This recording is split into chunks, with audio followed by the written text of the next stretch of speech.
What if I told you the world's two most powerful countries are already in a war, without bombs, bullets, or a formal declaration?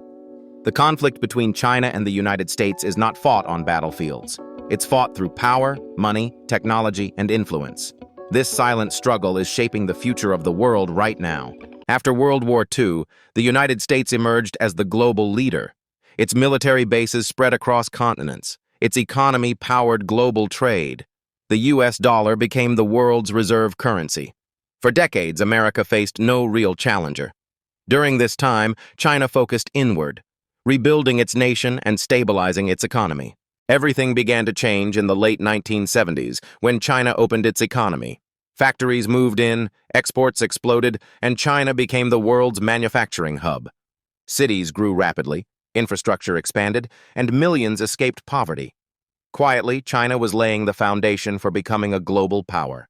By the early 2000s, China joined the World Trade Organization and integrated deeply into the global economy. The United States initially welcomed this, believing trade would bring cooperation. Instead, China grew stronger and more independent. This is when Washington began to see China not as a partner, but as a rival. Despite rising tension, there was no direct war. The reason is simple: nuclear weapons. A full-scale war between China and the US would be catastrophic for the entire planet. Both sides understood this. So instead of fighting with armies, they chose competition without open warfare, a new kind of Cold War. The first major battlefield was trade.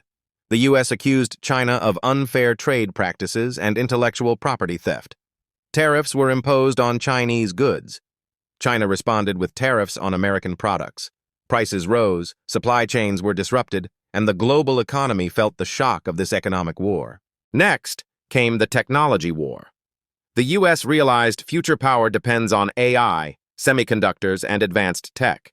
To slow China, it restricted access to high-end chips and targeted companies like Huawei. China responded by investing heavily in domestic technology to become self-reliant. This tech race may decide global leadership. Military tension also increased.